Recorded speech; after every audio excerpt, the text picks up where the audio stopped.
দর্শক, এইমাত্র ক্ষমা চেয়ে পদত্যাগ করল রাষ্ট্রপতি শাহাবুদ্দিন চুপ্পু। তার সাথে শেখ হাসিনার গোপন আঘাত রয়েছে। ধরা খেল সেনাপ্রধানের হাতে, কঠিন অ্যাকশনে যাচ্ছে সেনাপ্রধান। সম্পূর্ণ ভিডিওটি সামনে রয়েছে, আপনারা দেখতে থাকুন। আমি রাষ্ট্রের প্রধান হিসাবে আমি মনে করি অনির্বাচিত কারো দ্বারা কোনো সরকার বৈধ নয়। বাংলাদেশ আওয়ামী লীগ কর্তৃক আপনার নির্বাচিত বা কি বলা হয় নিয়োগকৃত আমাদের যে 22তম রাষ্ট্রপতি মোহাম্মদ শাহাবুদ্দিন চুপ্পু, যে কোনো সময় তাকে তার পদ থেকে পদত্যাগ করতে হবে অথবা তাকে পদত্যাগে বাধ্য করা হবে। শেখ হাসিনা সরকার পতনের পর বাংলাদেশের বর্তমান রাষ্ট্রপতি মোহাম্মদ শাহাবুদ্দিনকে অপসারণের দাবি জানিয়েছেন বৈষম্য বিরোধী ছাত্র আন্দোলনের অন্যতম সমন্বয়ক হাসনাত আব্দুল্লাহ। রাষ্ট্রপতি খুনি হাসিনার দ্বারা নিযুক্ত, সেই রাষ্ট্রপতিকে উৎখাত করতে হবে। সরকারকে অবশ্যই দখলদার চাঁদাবাজদের বিরুদ্ধে। দর্শক, আসসালামু আলাইকুম। নতুন নিউজ ভিডিওতে জানাচ্ছি আপনাদের স্বাগতম। এইমাত্র পাওয়া তাজা এবং গরম খবর, রাষ্ট্রপতি অবশ্যই পদত্যাগ করেছে এমনটা তথ্য জানিয়ে কিন্তু কথা বলেছে গণমাধ্যমে। শেষে আজকের এই ভিডিওতে আপনারা দেখতে চলেছেন শেখ হাসিনার সাথে কিন্তু রাষ্ট্রপতির গোপন একটা চুক্তি ছিল, সেই চুক্তিটা কিন্তু ফাঁস হয়ে গেছে। আজকের এই ভিডিওতে আপনারা চাঞ্চল্যকর তথ্যগুলো জানতে পারবেন। আশা রাখছি ভিডিওর স্কিপ না করে সামনে সব ভিডিওগুলো দেখে যাবেন। আমি আর বেশি কথা বাড়াবো না, আপনাদের বিস্তারিত ভিডিওতে নিয়ে যাবো। বিস্তারিত ভিডিওটি দেখার আগে রিকোয়েস্ট রাখবো, যারা এরকম নিউজ ভিডিও পেতে পছন্দ করেন তারা অবশ্যই চ্যানেলটি সাবস্ক্রাইব করে আমাদের সাথেই থাকবেন। চলুন তাহলে এই ভিডিওতে একটি লাইক দিয়ে আমরা বিস্তারিত ভিডিওগুলো মোবাইলের স্ক্রিন থেকে ধারাবাহিকভাবে দেখে আসি। যেটা কেয়ারটেকার গভর্নমেন্টের কথা তারা বলতেছে, সেটা কিন্তু পঞ্চদশ সংশোধনীর মাধ্যমে 58C of the constitution has already be annulled, সেটা অলরেডি বাদ পড়ে গেছে। এখন সেই জায়গায় যাওয়ার আর তো কোনো সুযোগ নাই। আমি রাষ্ট্রের প্রধান হিসাবে আমি মনে করি যে we will have to abide by constitution, এবং আমাদের কাছে এখন কনস্টিটিউশনের যে রূপ আছে সেই রূপ, সেই আঙ্গিকেই সেখানে নির্বাচনের চ্যাপ্টারে যা বলা আছে সেই পরিস্থিতি তো নাই যে ওই 58C 58 সে কেয়ারটেকার গভর্নমেন্টের সেই কনসেপ্টটা এত বছর পরে আবার ওখানে নিয়ে আসতে হবে। যখন এটা 58C করা হয়েছে, এবার যে জাজমেন্টটা হয়েছে পরিষ্কার বলে দেওয়া হয়েছে ওখানে যে অনির্বাচিত কারো দ্বারা কোনো সরকার বৈধ নয়। তো সেই অনুযায়ী এগুলা আমি মনে করি, আমি একজন আইন জগতে চর্চা করেছি দীর্ঘদিন, যে এখন আর সেই ধারাকে পুনর্জীবিত করার কোনো সুযোগ আইনত নাই, এবং এখানে জনগণের ইচ্ছার প্রতিফলন করবে না। বাংলাদেশ আওয়ামী লীগ সরকারের পতনের পর প্রত্যেকটা নেতাকর্মী, এমপি, মন্ত্রী, খোদ স্বয়ং সাবেক প্রধানমন্ত্রী শেখ হাসিনা বা ওবায়দুল কাদের বা শামীম ওসমান, যাদের কথাই বলেন, সবাই দৌড়ের উপর আছে। তাদের ব্যবসা বাণিজ্য, তাদের বিরুদ্ধে মামলা, তারপর হচ্ছে ব্যাংকের অ্যাকাউন্ট জব্দ, কোনো কিছুই কিন্তু তাদের পক্ষ থেকে হারানোর আর বাকি নাই, সব কিছু হারিয়েছে। তবে বাংলাদেশ আওয়ামী লীগ কর্তৃক আপনার নির্বাচিত বা কি বলা হয় নিয়োগকৃত আমাদের যে 22তম রাষ্ট্রপতি মোহাম্মদ শাহাবুদ্দিন চুপ্পু, সরকার পতনের পরও তিনি কিন্তু সর্বোচ্চ সুযোগ সুবিধা নিয়ে রাষ্ট্র ক্ষমতায় এতদিন পর্যন্ত বসেছিলেন। তবে এই জায়গাটা সম্ভবত আর বেশি দিন থাকছে না। যে কোনো সময় তাকে তার পদ থেকে পদত্যাগ করতে হবে অথবা তাকে পদত্যাগে বাধ্য করা হবে। আজকে সেই ডাকেরই আওয়াজ আমরা দেখলাম। দর্শক, আজকে দীর্ঘ সময় পরে আপনার রাষ্ট্রপতি পদ থেকে শাহাবুদ্দিন চুপ্পুকে অপসারণ করার জন্য ঘোষণা চলে এসেছে। তবে এই ঘোষণাটা যারা দিয়েছে তারা হচ্ছে বৈষম্য বিরোধী আন্দোলনের প্রধান যারা সমন্বয়ক আছেন হাসনাত আব্দুল্লাহ এবং তাদের যারা টিম মেম্বার আছেন। গেল কয়েক ঘন্টা আগে হাসনাত আব্দুল্লাহ ফেসবুকে একটা স্ট্যাটাস দিয়েছেন। তবে তাদের স্ট্যাটাস দেওয়া মানে হচ্ছে পেছনে একটা বিশাল পরিকল্পনা আছে, অ্যান্ড এই পরিকল্পনাটাকে বাস্তবায়ন করার জন্য যে মেকানিজম দরকার অথবা যা যা করার দরকার সবকিছু কিন্তু তারা প্ল্যান করেই করে। হাসনাত লিখছে যে আওয়ামী লীগের বিচার নিশ্চিতকরণ, নতুন সংবিধান গঠন করা, আওয়ামী লীগের আমলে দুর্নীতিবাজ যে সকল আমলা আছে তাদেরকে পরিবর্তন, শেখ হাসিনার আমলে করা সকল অবৈধ চুক্তি বাতিল করা এবং শাহাবুদ্দিন চুপ্পুকে অনতি বিলম্বে রাষ্ট্রপতি পদ থেকে অপসারণ করতে হবে। মুহূর্তের মধ্যেই lakh lakh like, share, follow, comment সেখানে দেখা যাচ্ছে। এখন প্রশ্ন হচ্ছে যে প্রক্রিয়াটা কিভাবে হবে। এটা কি যেমনভাবে ধরেন কি বলা হয় যে মানে সাবেক প্রধানমন্ত্রী শেখ হাসিনাকে বা আওয়ামী লীগকে মানে পদত্যাগ করানো হয়েছিল ওইভাবে, নাকি আসলে ভিন্নভাবে? এর কয়েক ঘন্টা আগে আরেকটা স্ট্যাটাস দিয়েছিল হাসনাত আব্দুল্লাহ, একটা কিন্তু আরেকটার সাথে কানেক্টেড। সে লিখছে পতনের সময় সংবিধান এবং নিয়ম ভাঙতে পারলে গঠনের সময় কেন নয়। এই মেসেজগুলো বেসিক্যালি কানেক্টেড যে সংবিধান অনুযায়ী রাষ্ট্রপতির নিয়োগ এটা একটা আলাদা ইস্যু। তবে এই মুহূর্তে যেহেতু যে অন্তর্বর্তী সরকারটা গঠিত হয়েছে এটি সংবিধানের বাহিরে হয়েছে, তাহলে এখন যে কর্মকাণ্ডগুলো হচ্ছে সেখানে কেন সংবিধানের দোহাই দেওয়া হচ্ছে? আর এই বিষয়গুলোকে কেন্দ্র করে যারা সোশ্যাল মিডিয়া ইনফ্লুয়েন্সার আছেন, যারা বড় বড় ইনফ্লুয়েন্সার আছেন, তারা কিন্তু দীর্ঘদিন যাবত বলছেন যে রাষ্ট্রপতি পদে চুপ্পু সাহেবকে রেখে আসলে এই মুহূর্তে সরকারকে নিরপেক্ষকরণ অথবা যে পরিবর্তন সেটা কিন্তু সম্ভব নয়। আমরা যদি চুপ্পু সাহেবের একটু রাজনৈতিক জীবন দেখি, সেটা হচ্ছে ছাত্র জীবনে তিনি পাবনা জেলা ছাত্রলীগের সভাপতি এবং জেলার স্বাধীন বাংলা ছাত্র সংগ্রাম পরিষদের আহ্বায়ক হিসেবে দায়িত্ব পালন করেছেন। আর মহান মুক্তিযুদ্ধেও তিনি সক্রিয়ভাবে অংশগ্রহণ করেছেন। পরে পাবনা জেলা যুবলীগের সভাপতির পদও তিনি দায়িত্ব পালন করেছেন। বাংলাদেশ স্বাধীন হবার পর তিনি আইন পেশায় নিয়োজিত হন। 1975 সালে বঙ্গবন্ধু শেখ মুজিবুরের পরিবারের হত্যাকাণ্ডের পর চুপ্পুকে সামরিক আইনে গ্রেপ্তার করে নির্যাতন করা হয়েছিল। কারাভোগের পর মুক্ত হলে তিনি পাবনা জেলা আওয়ামী লীগের প্রচার সম্পাদকের দায়িত্ব তিনি প্রাপ্ত হয়েছিলেন। 1982 সালে বিসিএস ক্যাডার হিসেবে যোগ দিয়েছিলেন। 1995-96 সালে পরপর দুইবার বাংলাদেশ জুডিশিয়াল সার্ভিস অ্যাসোসিয়েশনের কেন্দ্রীয় কমিটির মহাসচিব হিসেবেও আপনার নির্বাচিত হয়েছিলেন। 1996 সালে আওয়ামী লীগ সরকার ক্ষমতা এলে বঙ্গবন্ধু হত্যা মামলা দায়েরের পর এই মামলায় আইন মন্ত্রণালয় থেকে কোঅর্ডিনেটর হিসেবে নিয়োজিত থেকে দায়িত্ব পালন করেছেন। আর আমরা যদি দেখি যে লম্বা একটা সময় তার আওয়ামী লীগের সাথে কানেক্টিভিটি ছিল। আর দিন শেষে গেল নির্বাচনের পরপরই আওয়ামী লীগের কর্তৃক তাকে রাষ্ট্রপতি নিয়োগ দেওয়া হয়েছে। এখন খুবই সম্ভবত যে খুব দ্রুতই চুপ্পু সাহেবকে অপসারণের জন্য সর্বোচ্চ শক্তি প্রয়োগ করবে বৈষম্য বিরোধী ছাত্ররা। আপনি কি ভাবছেন? আসসালামু আলাইকুম। শেখ হাসিনা সরকার পতনের পর বাংলাদেশের বর্তমান রাষ্ট্রপতি মোহাম্মদ শাহাবুদ্দিনকে অপসারণের দাবি জানিয়েছেন বৈষম্য বিরোধী ছাত্র আন্দোলনের অন্যতম সমন্বয়ক হাসনাত আব্দুল্লাহ। আজ দুপুর এক ফেসবুক পোস্টে এ দাবি জানান তিনি।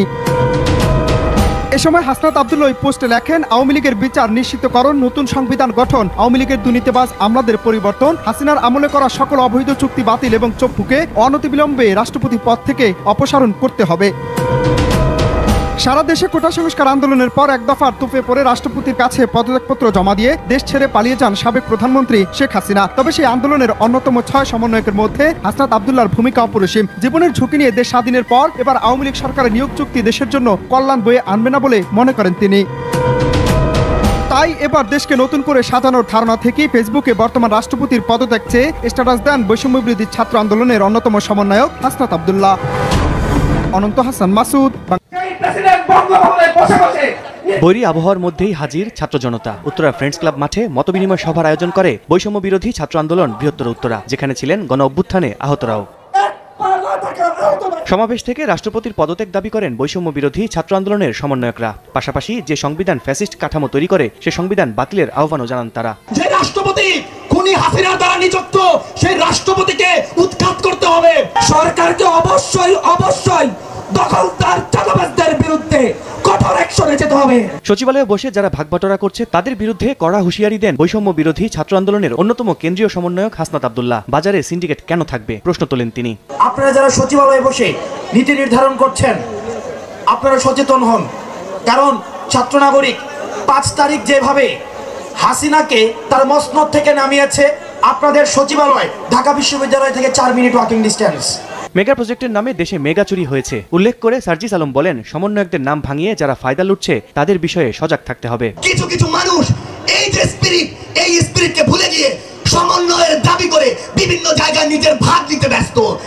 আমার যে ভাই শহীদ হয়েছে সে ওই কবর থেকে কিভাবে এই ভাগ নিতে আসবে? চাঁদাবাজ দখলদারিত্বের বিরুদ্ধে হুঁশিয়ারি উচ্চারণ করে সমন্বয়করা বলেন, রাষ্ট্র সংস্কারে জাতীয় ঐক্যের বিকল্প নেই।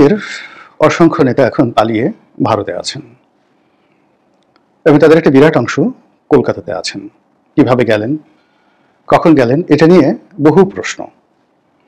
এবং কলকাতাতে যারা রয়েছেন তারা আওয়ামী লীগের রাজনীতিতে একটা সময় খুবই যাকে বলা হয় প্রভাবশালী ছিলেন এবং আগে জানা না গেলেও অনেকের বিরুদ্ধে সীমাহীন দুর্নীতির অভিযোগ এখন সামনে চলে আসছে।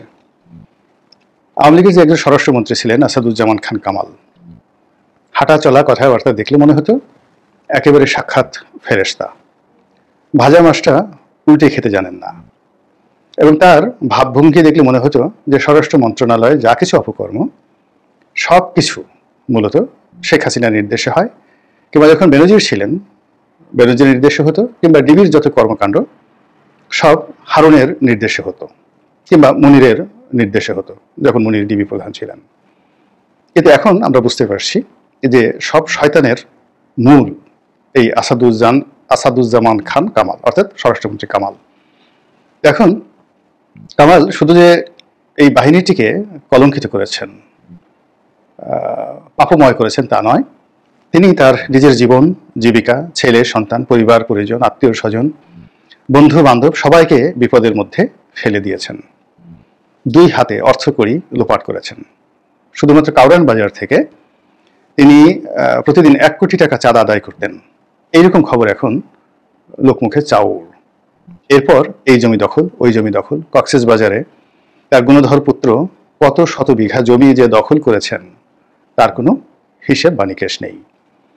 এখন এই কামালের, সাবেক স্বরাষ্ট্রমন্ত্রী বা পুলিশ মন্ত্রী কামালের একটি ছবি ভাইরাল হয়ে পড়েছে। তিনি কলকাতাতে আছেন এবং কলকাতাতে থাকা অবস্থায় তিনি আবার দাড়ি মুবারক রেখেছেন।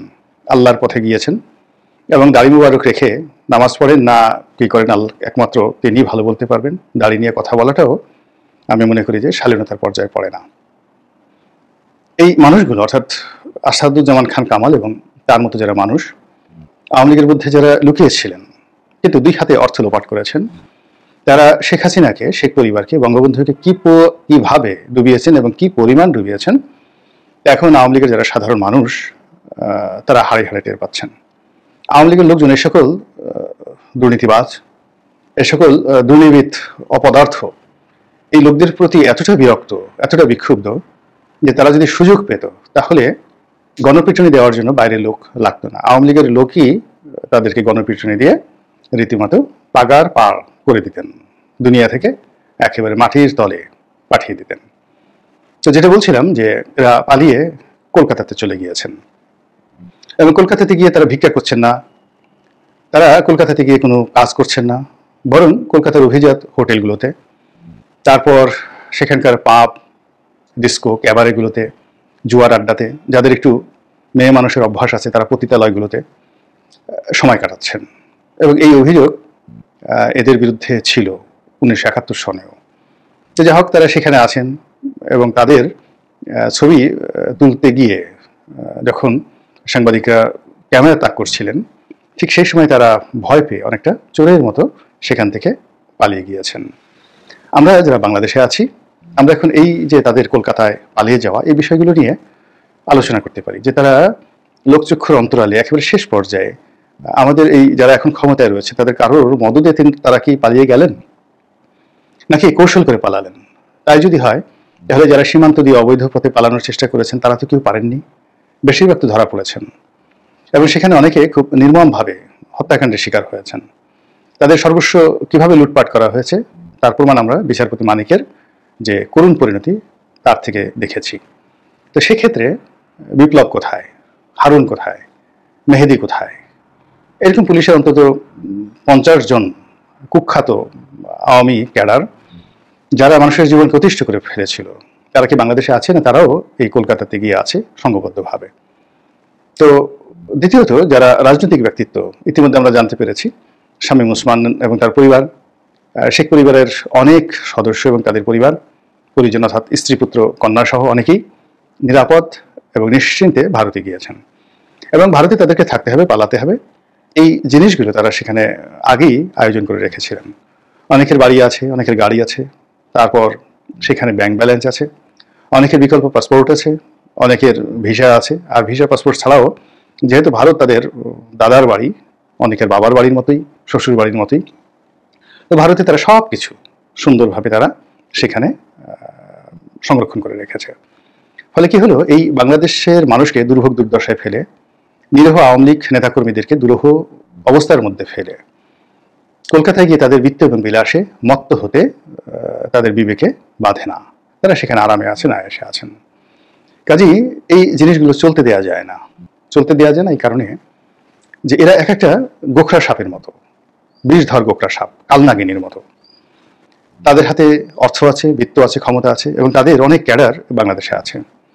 তারা কলকাতা থেকে যদি কোনো নির্দেশ দেয়, এই ঢাকা শহরে আগুন লাগানোর মতো অসংখ্য দুর্বৃত্ত রয়েছে এবং তাদের হাতে এত টাকা, অঢেল টাকা, এবং তারা যেটা পাচার করেছে প্রায় 12 লক্ষ কোটি টাকা। আবার বলছি, প্রায় 12 লক্ষ কোটি টাকা তারা বিশ্বের বিভিন্ন দেশে পাচার করেছে।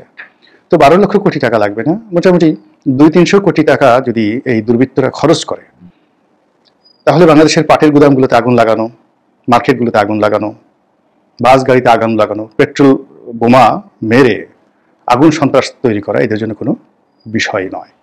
কাজেই তাদেরকে একেবারে ভোলে ভালে সাধারণ মানুষ মনে করা, তাদেরকে কোনো বিষয়ে ছাড় দেওয়া, এটি মনে করি আমাদের জন্য সবচেয়ে বড় একটা দুর্ভাগ্যের বিষয় হবে এবং আমাদের জন্য সবচেয়ে কলঙ্কের একটি বিষয় হবে। তো কোনো অবস্থাতেই যারা বর্তমান ক্ষমতায় আছেন তারা যদি ক্ষমতায় থাকতে চান, কিংবা যারা আগামীতে ক্ষমতা আসতে চান, তারা যদি ক্ষমতার পথকে নিষ্কণ্ঠ করতে চান, এমনকি আওয়ামী লীগ যারা করতে চান, রাজনীতি, আওয়ামী লীগের রাজনীতি যারা করতে চান, তাদের সবাইকে এ সকল দুর্বৃত্তের বিরুদ্ধে জবান খুলতে হবে, তাদের বিরুদ্ধে ব্যবস্থা নিতে হবে এবং তাদেরকে শাস্তির আওতায় আনতে হবে। যে কোনো মূল্যে তাদেরকে ওই দেশ থেকে বাংলাদেশে আনতে হবে এবং বিচারের মুখোমুখি করতে হবে।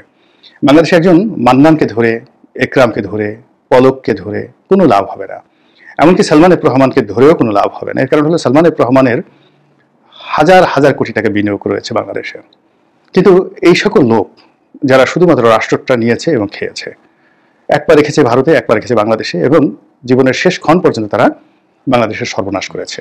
কাজেই এই লোকগুলোকে ফিরিয়ে আনতে হবে যে কোনো মূল্যে, যদি এই রাষ্ট্রের অস্তিত্ব টিকিয়ে রাখতে হয়।